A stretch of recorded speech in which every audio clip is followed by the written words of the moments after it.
endorsement of President Donald J. Trump. In his endorsement, President Trump said the following, quote, "Vivek Ramaswamy is running for governor of the great state of Ohio. I know him well, competed against him, and he is something special. He's young, strong, and smart. Vivek is also a very good person who truly loves our country. He will be a great governor of Ohio and will never let you down. He has my complete and total endorsement." End quote. Ohio needs bold, fearless leadership, someone who will put our country, our state first, defend our families, protect our freedoms, and put Ohio first. That's exactly what Vivek is ready to do. So please join me in welcoming a true conservative fighter, a man of action, and an outstanding candidate for governor of Ohio, Vivek Ramaswamy.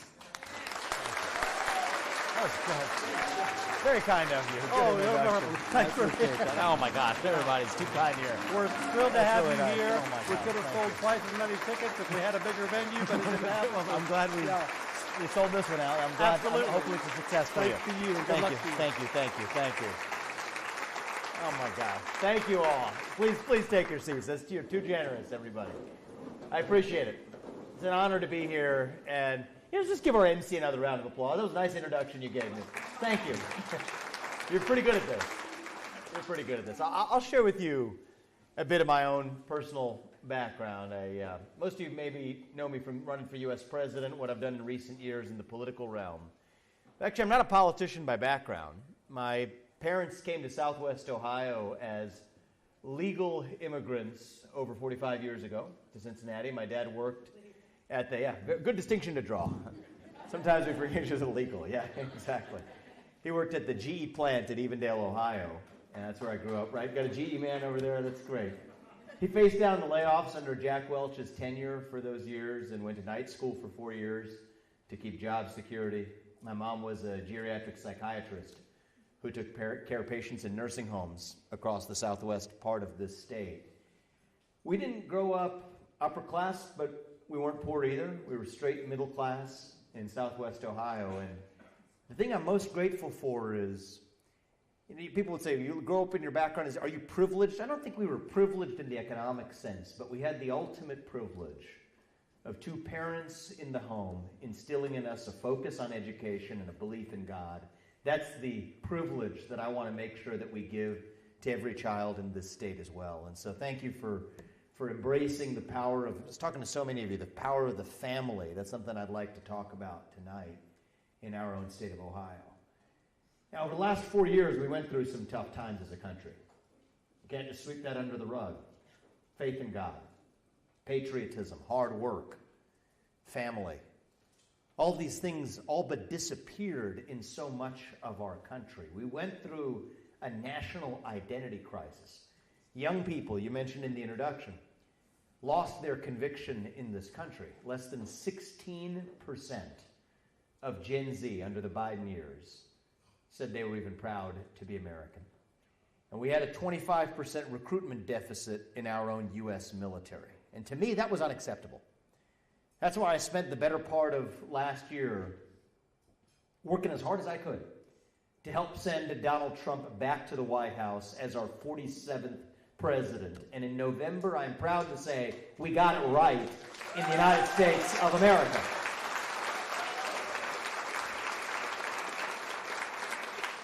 And you know what? Today, I'm not here to curse the darkness anymore. Here we've cursed the nightmare. It's time to chase the dream. I'm as optimistic now as I have ever been for the future of our country. Not just the next 4 years, but the next 40 years. I hope the next 400 years ahead. We are on the cusp of a new golden age for the future of the United States of America. A revival of conviction in our purpose as citizens. What does it mean to be an American? It means we believe in the ideals that set this country into motion in the first place 250 years ago. It means we believe in ideals like meritocracy and hard work. That you get ahead in this country not on the color of your skin, but on the content of your character and your contributions. That's why we're done with the DEI agenda and affirmative action in our military and every other domain. We're done with it. Back to merit in the United States of America. And on that note, I want to take a moment, actually, I probably don't do this often enough, to recognize good leadership already here in the state of Ohio.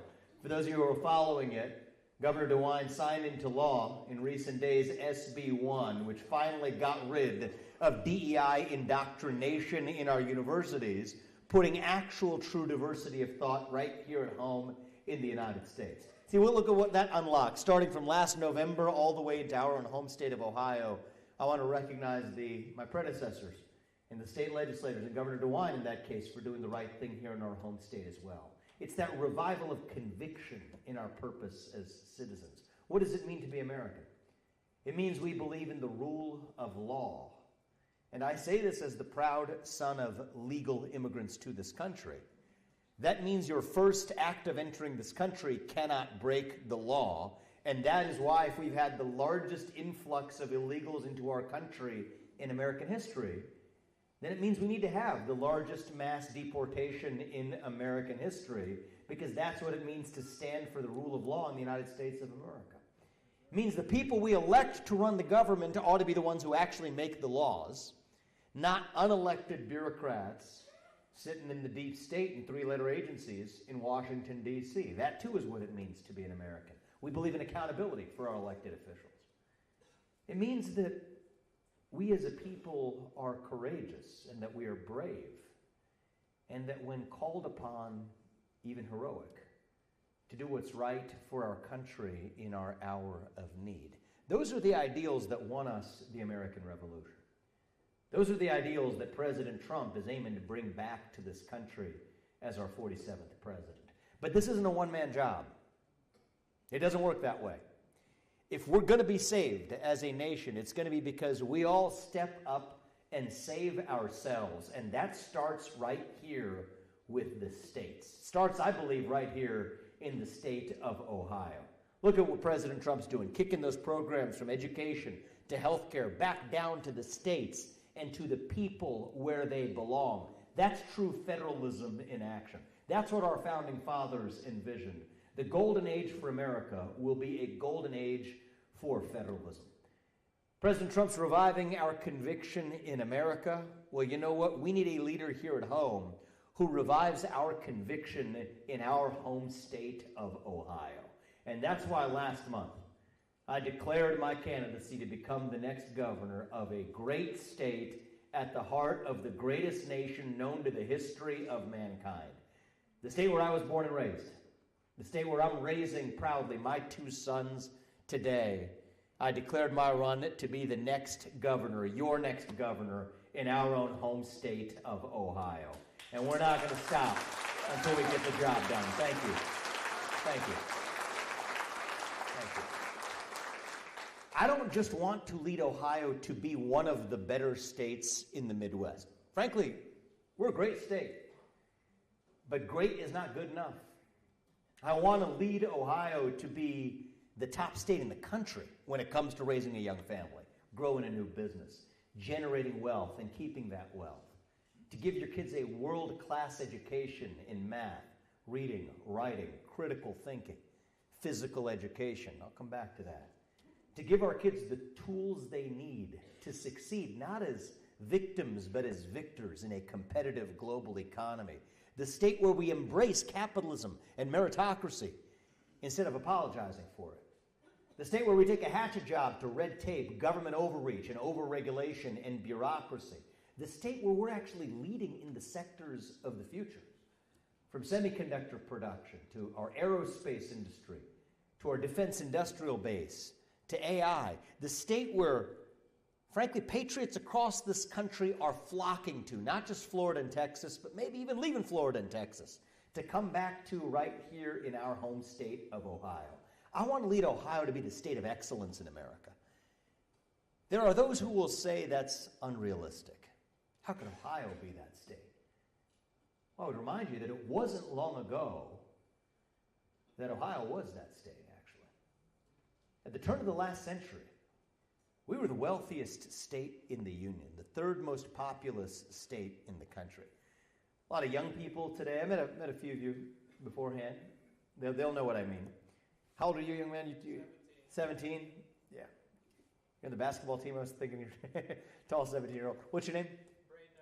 Braden.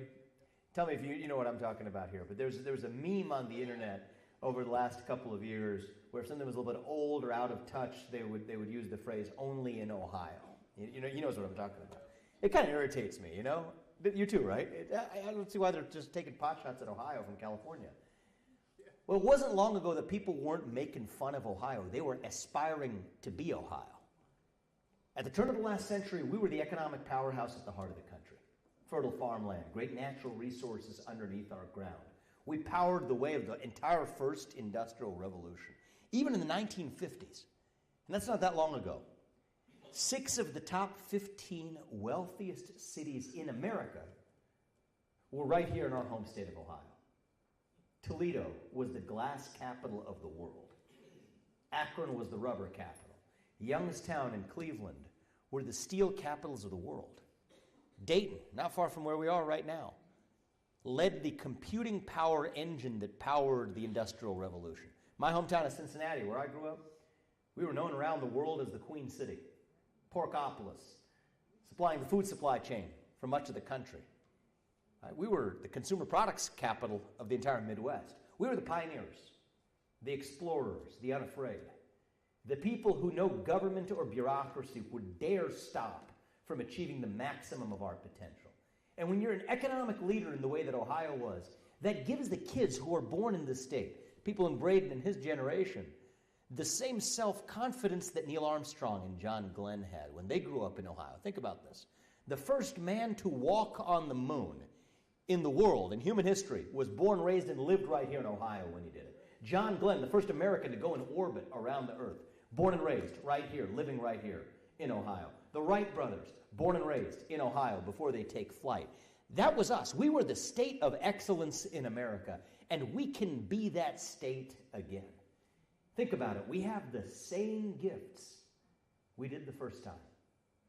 The same fertile farmland, the same natural resources, including oil and natural gas, right underneath our own ground. The same great geographic location at the heart of a country. The Erie Canal to New York City, the Ohio River to the Mississippi. 60% of North America's population, not even America's population, North America's population, 60% of it within a single day's drive of where we're sitting right now. God has blessed our state with every gift we could possibly wish for to be the state that leads America's revival, that leads America back into the golden age. All we have to do is to start believing in ourselves again to be that state. We are in the middle of a second industrial revolution right now in America and in the world.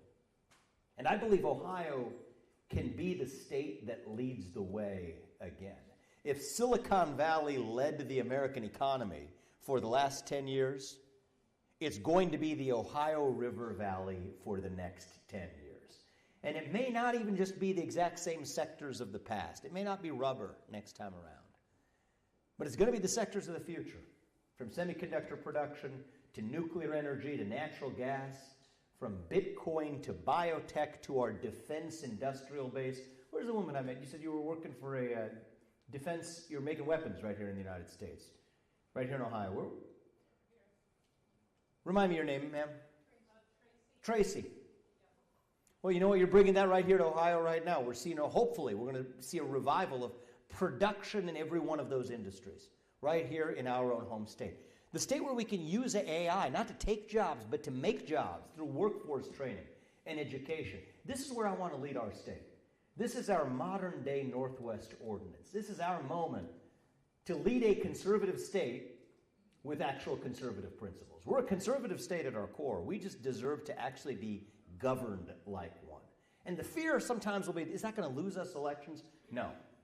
That will win us elections because it's going to put more money in your pocket, because it's going to lift up more people from poverty, because it's going to give our kids that civic pride and self-confidence that maybe we've lacked for too long in a generation, making us the state that patriots across this country, even from Texas and Florida, flock back to, including the children who have left our state, to repatriate those kids back to our state. We don't have a brain drain problem anymore then of people who are educated here and go pursue their American dream somewhere else. They're going to pursue their American dream right here in Ohio. And I believe that's going to require a new generation of leadership in our state. A governor and a leader at the top with fresh legs who's willing to run through every obstacle that stands in the way. I want to build on the foundation of the people who came before me. They deserve credit, and you're going to hear nothing but me having positive things to say about not only the people who came before, but every Republican who's working together right now to take our state to the next level. But I think now is our moment to be ambitious and go further than we ever have. There's three major areas where I see challenges and opportunities for our state. And I'll be frank with you tonight about them. I don't just believe in, rah-rah, paint a good picture. We got to see the challenges for what they are. If you care about somebody, you tell them the truth. If you care about yourself, you tell them what they want to hear. I'm going to tell you the truth tonight. There's three areas where we have some real challenges in our state that we need to address. And I've found that, frankly, too many of our politicians in both parties haven't really stepped up to address these three challenges. The first one is what I actually view as a looming crisis in terms of an electricity shortage in our state. I know that may not be top of mind for many people. Right now, if you turn on the light switch, it comes right on. I want to tell you about the actual underlying reality, though. So our baseload power generation, that's the minimum amount of power required to power our electric grid 24/7. That's actually worn quite thin right now because of the war on coal and the war on natural gas. It's a political war waged by the left. We can blame whoever we want. We are where we are, though, right? It's a political war. And so our baseload power generation has worn thin as we've constrained the production of coal or the burning of coal and the use of natural gas. But there's a second factor that's specific to our state. Anybody here in this room heard about the AI data centers moving into our state? Is that something people are familiar with? There's a lot of these AI data centers now moving into our state, which is a great opportunity. I'm in favor of this. But that is now creating a greater demand on our electric grid than we've ever faced. So we have more demand for electricity at the exact time that the supply of baseload power is as low as it is. That's a formula for in the next 10 years, a real crisis where electricity costs, if they've doubled in the last 10 years, I think they could go up 4x in the next 5 to 10 years. And I told you my parents came as legal immigrants from India. My father, he was really particular when we were growing up in Cincinnati. I went to Princeton Public Schools through 8th grade. But when we were in 2nd, 3rd, 4th grade, he was from this village in a really poor and rural part of southern India. I mean, that was the third world back then. He would take us back during the summer breaks because I think he wanted us to probably have an appreciation for what we had here. And we would go to that village in rural southern India. They would have rotating power outages where you would only have power reliably for 8 hours a day. So the refrigerator would only work for 8 hours a day reliably. Sometimes you get lucky, get a few more hours, but you had to plan. The milk would go bad. You had to drink it, make the yogurt, all of that during those hours. The water you would heat to take a bath and mix it with cold water off the stove. All that had to be done within the 8 hours that you could reliably get power because they were on rotating power outages. Well, now the funny thing is, in that part of India, that was a third world region, there they have 24/7 power. And now here in the United States, because of the war on fossil fuels, now California has rotating power outages. We better darn well make sure that does not come right here to the state of Ohio. And frankly, leaders in both parties, if I'm to be frank about this, have been asleep at the switch, if I may use the expression, okay, on this one. And I will tell you, it's not the kind of thing that's a politically rousing, culturally energizing issue. But when I think about the real risks that our state faces, this is high on the list. And I think we deserve a governor who both understands and comprehends these issues from the standpoint of a businessman, but also prioritizes it to address it. So that's number one, is the looming electricity shortage crisis in our state. Number two, it's another one that's not very popular to talk about. It's even a little bit uncomfortable to talk about. But I'm going to give you the truth, because I think we deserve to see it. I'll say it as bluntly as we can. the population of our state is shrinking. It's not shrinking by a little bit, it's shrinking by a lot. And I'm going to break it down for you as to where that is coming from. Number one is the fertility rate has gone down. That means, bluntly, people are having fewer kids. In 2020, we hit what was the all-time low in Ohio's history for our fertility rate in 2020. Now in the year 2024, it's even lower than it was back then. So people are having fewer kids. And we can talk about why. I think there's a lot of uncertainty about whether your kids are going to go on to live a better life than you did, whether people in my generation, millennials, are able to actually have the financial means and confidence to take care of their kids. That's why so many grandparents are now involved in still not just taking care of their kids, but their grandkids. That's a trend that didn't exist in this country 3 generations ago. So people in Ohio are having fewer kids. And then because of our aging population, our death rate is also going up. So just naturally, because of fewer births and greater deaths, the population of our state's already going down. And as you study this, then it becomes even clearer. Now there's a second problem on top of that.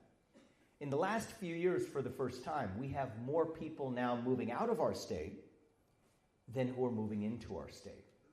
So you have the natural decline of our population. You got more people moving out than moving in. And then I'm a data guy, so I take a look at, well, who's moving out and who's moving in? The people moving out of our state tend to be younger, college-educated people moving out. So they got a great education here, but then they move out to use that education somewhere else. And the people moving in are generally people from our neighboring states, but who tend to be on government aid moving into our state. That's a serious problem for the future of our state. And again, one that neither major political party is really talking about. But when I look at leading the state as governor, rolling up our sleeves and getting into the real work of leading this state back to greatness, that's a real challenge we have in our state. And the good news is we're going to turn that ship around. Just like with the energy crisis, we're going to turn this ship around here. We're going to make Ohio every bit as attractive and then some versus the states that they're moving into. On my watch, we're going to make Ohio a zero income tax state because you deserve to keep what you earn. 8 other states have done it. We're going to do it right here in our state of Ohio. It's going to be a magnet to bring people into the state. We're going to bring down property taxes immediately in this state, which have gotten insanely high.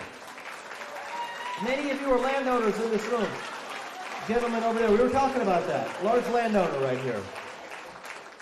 And it's unjust. It doesn't make any sense. I mean, when you think about when you are paying as much on your principal repayment of your mortgage as you do in your property tax bill, it sure starts to feel like the land you own is really just a lease from the government. And that's un-American. That is unjust. It is antithetical to our values here in the state of Ohio. We're going to extract the natural gas and the resources underneath our ground, drill, frack, burn coal, every form, use nuclear energy to bring down the cost of energy, to bring down the cost of electricity, to bring down the cost of basically everything in our state while we allow you to keep more of what you actually earn because it's your money, not the government's. And over the next few months, believe me, I'll have more to say about this in the next couple of months. We're going to have some policies that directly put the dollars that we save from cutting excess waste in the government directly into the pockets and the accounts and investment accounts of the next generation of kids born in this state. So we're going to make this state a magnet for not a population decline, but a population boom. We have about 11 million people in our state now. It's going to be 15 million plus by the time that I'm done as governor, comprised of patriots who share our values that move into the state rather than out. That's where we're leading this. So number one is the electricity shortage crisis. Easy there. Drill, frack, burn coal, use nuclear, build the refineries, natural gas, coal, small modular nuclear reactors. We have a population decline problem. Make our state an attractive place to live and do business. Cut the red tape. Get through the government bureaucracy. Put that money back in your pocket where it belongs. And then number three, and this is again one that neither political party has really addressed in the way that we ought to, is the educational achievement crisis in America. This is not specific to our state. It's endemic across the country. But we have an opportunity to lead America back to greatness here. And on my watch, you have my word that we will, because this is near and dear to my heart. I said I was a product of public schools, Princeton schools through 8th grade. I went to St. Xavier, St. X for high school, and got educated at some of the top institutions in the country before going on to found multi-billion-dollar companies. Did it while marrying my wife, Apurva, who is a successful throat surgeon at the cancer hospital today at Ohio State. It's a Saturday. She was working in there today, too, but she, too, has lived her version of the American dream. But the way we're able to realize the American dream was through a high-quality education, and that starts at a young age. Right now, we're in the middle of a crisis in this country. Again, it's going to be uncomfortable to hear this, but I'm going to give you the facts. 75% of 8th graders in our country right now are not proficient in math. Kids in China are a full 4 years ahead of their companion student in the United States. Think about that. That means a 7th grader here is performing at the same academic level as a 3rd grader in China. There are now kids in other countries where English isn't even their first language doing better on English proficiency than our own students here. That's unacceptable to me.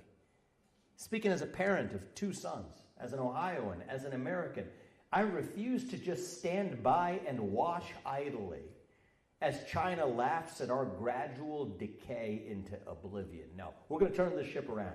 We're going to do it right here in our state of Ohio. And as your next governor, I will lead Ohio to be the top state in the country and in the world to give our kids a world-class education in math and reading and writing and critical thinking. We're going to implement school choice at a fullest level in Ohio so that you get to choose where you send your kids to school, the best possible school that you can, as Iowa and Arizona have done.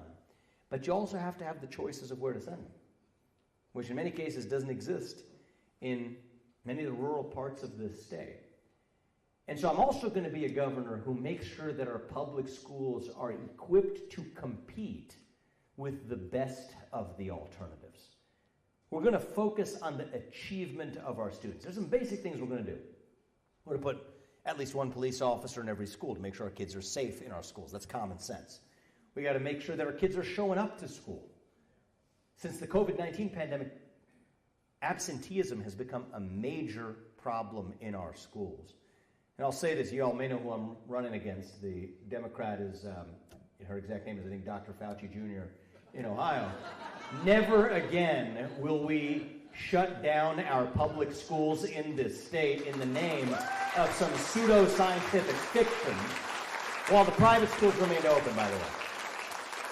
And these are the people who will preach to you about equity and inclusion. Those kids will never get those 2 years of their education back. You think about that. Cincinnati public schools were closed for over a year. St. X, where I went to high school, because I was public schools before I was St. X for high school. St. Xavier High School was closed for all of 5 days. You want to talk about educational inequality? Those kids will never get those years back. That is generational inequality. So when the Democratic Party in Ohio preaches about equality, it's nonsense, because their actions do not actually match their words. In our case, we're not just going to dunk on the Democrats. I could care less for what they managed to do with the circus they're running. We're going to focus on standing for the achievement of our students. Frankly, whether they're Republican students or Democrat students, I don't care. We want all of them to achieve to the maximum of their potential in this state. And that means we need to attract the best possible teachers we can into what I think is one of the most important professions for our country, which is actually teaching our students on the front lines. I want to make sure that every teacher in this state has a shot at living the American dream in the same way that I did. I was talking to Tina, Tina beforehand? Thank you for your thoughts beforehand, Tina. You're a retired public school teacher.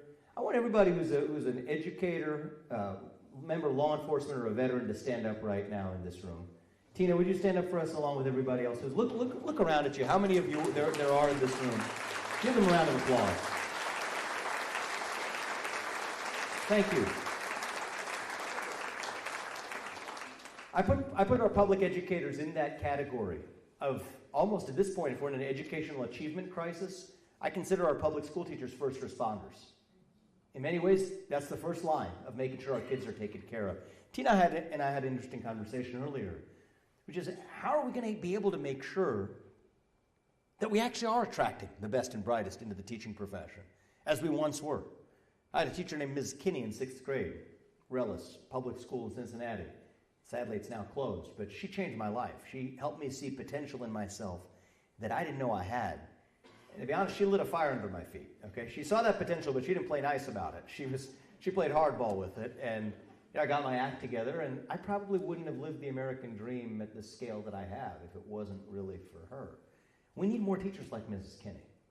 So one of the things I've said that I want to do, and I think it's often going to be misunderstood and mischaracterized, especially by the other side, is I want to make sure the very best teachers are paid significantly more than they are right now, but that requires doing it according to merit, tied to performance.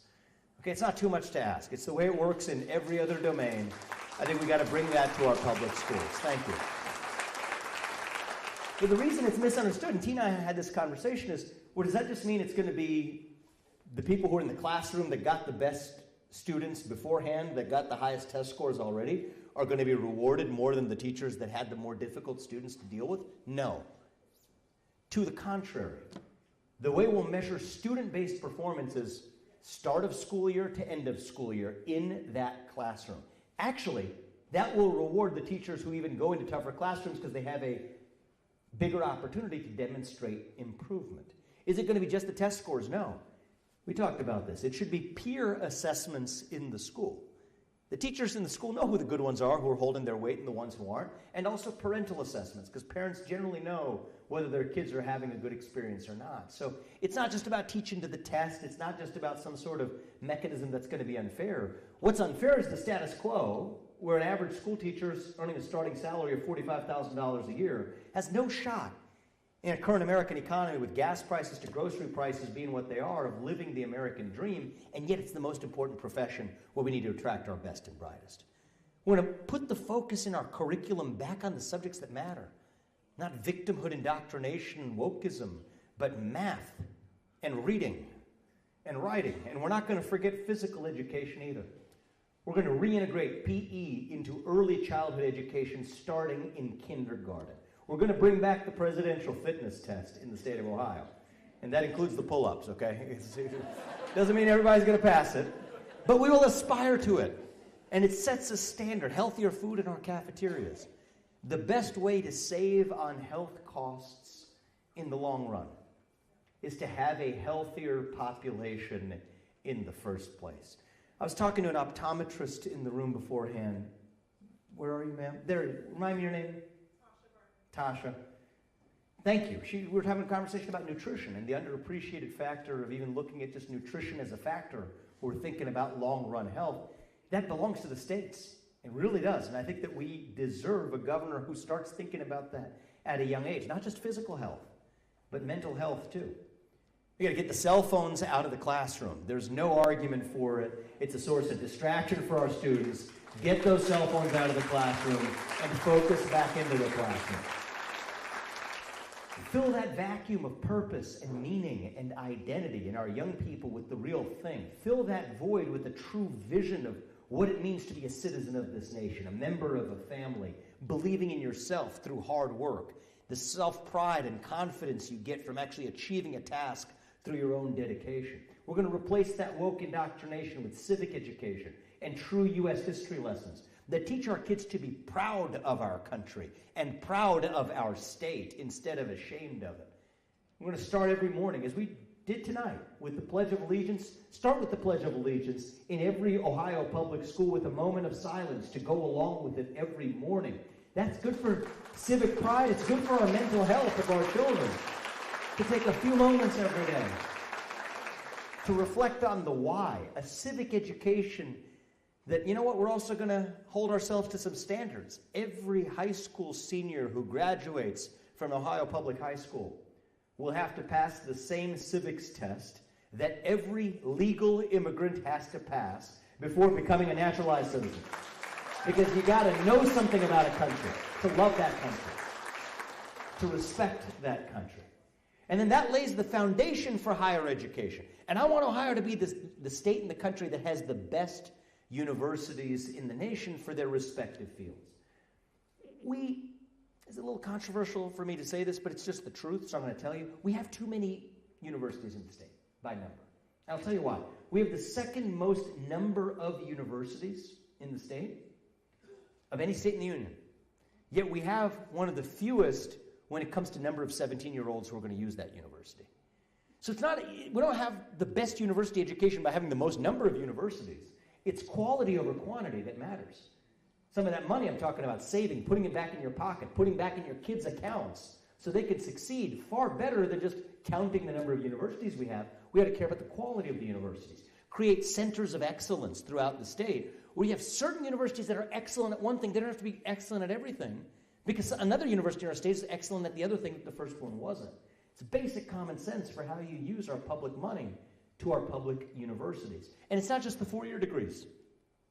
We got to have vocational paths for every son and daughter of Ohio who wants to become a welder or a mechanic or an electrician or a carpenter or a builder, so that my path does not have to be the only path to realize the American dream.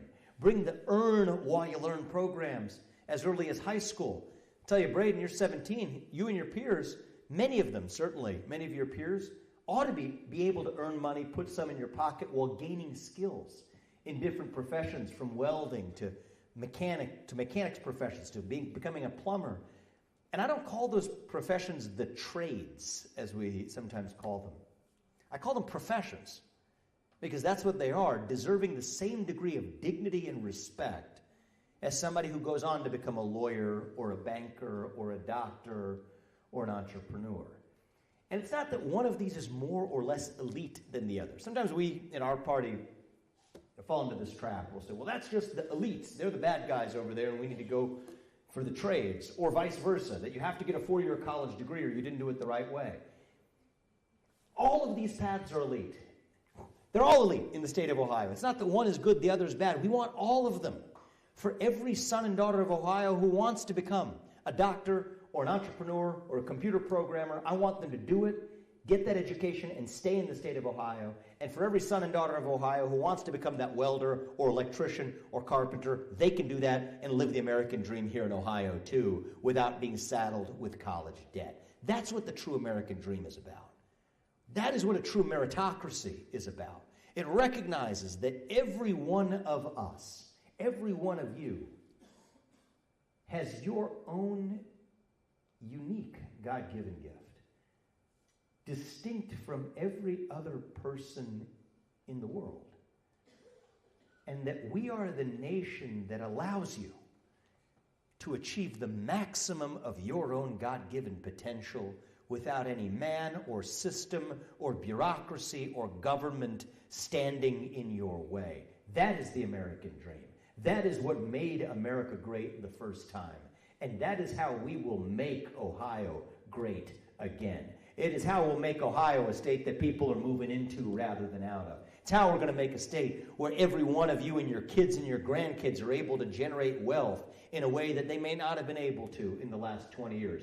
To keep that, to have pride, not being spiteful towards somebody else's success through capitalism because they're participating in it with real skin in the game instead. That's my message for every son and daughter of our state tonight. That's my message to my two sons tonight. In the state of Ohio, the American dream is your birthright. Success is your birthright. A world-class education is your birthright. Freedom is your heritage, and excellence is your destiny. That is who we are. This isn't a small vision for our state. It is an ambitious vision because that's who we really are as Ohioans and as Americans. We're not victims, we're victors. We don't whine, we win. That's who we are at our core. When we rallied behind the cry to make America great again, that is what we hungered for. The unapologetic pursuit of excellence in our nation. That is the American dream that I've lived, and I will fight every day to pass that dream on to my kids and Braden and their generation, because that's what they deserve. That is their birthright as Americans. I'm going to fight every day for this state. I'm going to travel to all 88 counties. Thank you.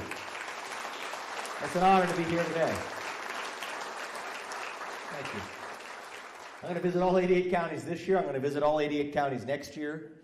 I'm going to visit all 88 counties every one of the 8 years that I serve as your governor. That includes Highland County every time, all right? Thank you for this warm welcome you guys have given us. We're going to be back here the 1st of May. And the next time you better hold my feet to the fire. Actually, next time I won't be governor yet, but the time after that, you better hold my feet to the fire, right? Because our destination is not November of next year. Our destination is a decade from now, when we've turned our state back to the leading edge of reviving our entire nation. I don't want to govern from a bubble. I want to listen to every Ohioan in this state. I want a Big Tent coalition. And those of us in this room, we're Republicans, presumably constitutional conservatives, most of us at least. Well, great. I'm glad we're unified. But I don't just want the Republicans in this room. I want the Republicans who aren't in this room. I want the independents who aren't in this room. Libertarians, orphaned Reagan Democrats, other orphaned Democrats who might be Republican but they don't know it yet. Frankly, we'll take anybody who's politically homeless, disaffected from politics, could care less for politics.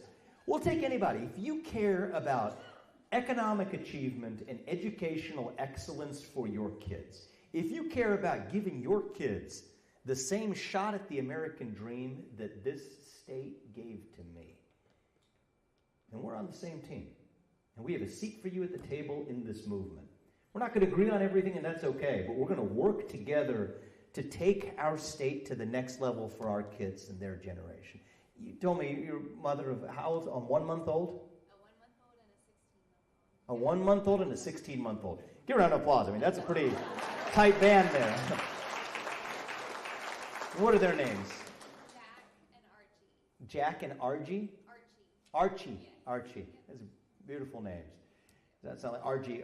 My son's name is, my younger son's Arjun, but we call him Archie as his nickname. So something similar there. That's why we're in this. That's our skin in the game. That's why I'm in this. I mean, I probably wouldn't have entered this realm. I lived the American dream at a scale my parents would have never imagined when they came here.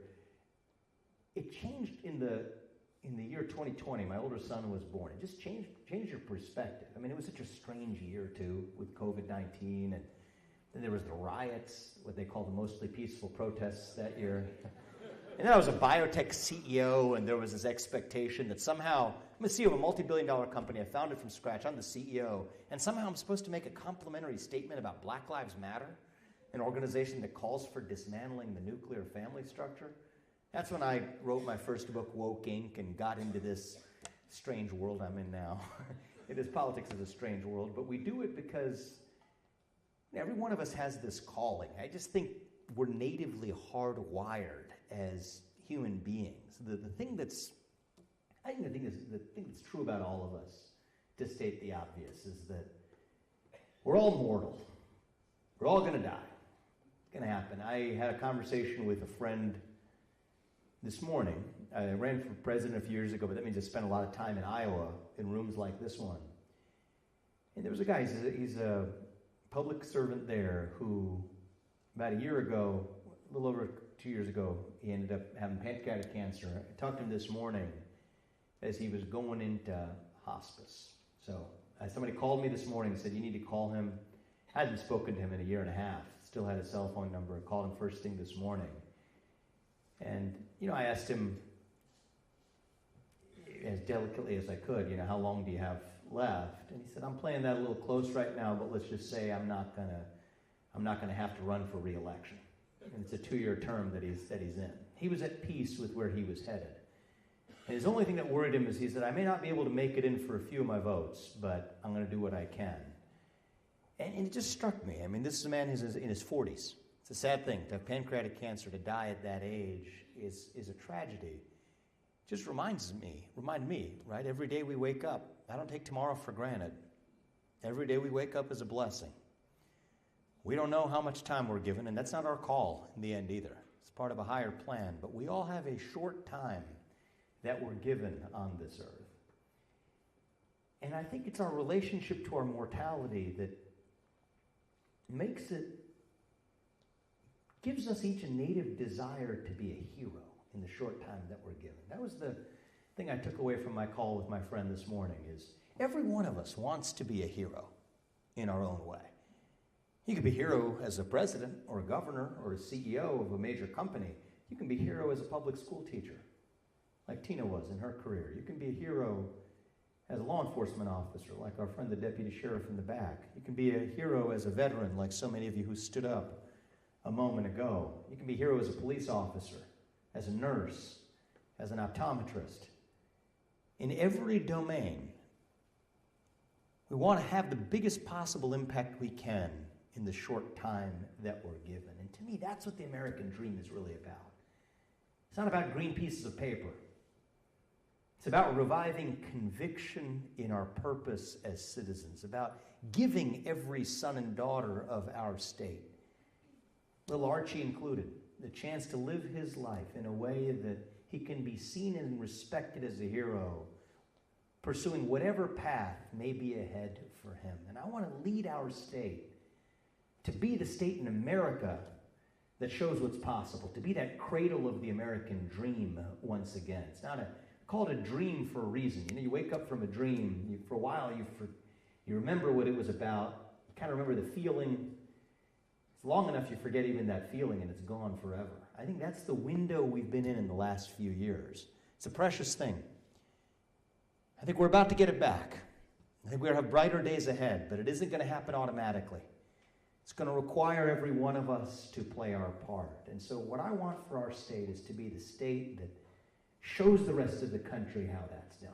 So that 10 years from now, when I'm leaving office, and when we're sending manned rockets to Mars, when we're powering our electric grid with the energy of the future, when we're curing pancreatic cancer with what was previously an incurable disease, the medicines of the future, you know what our kids are going to say then?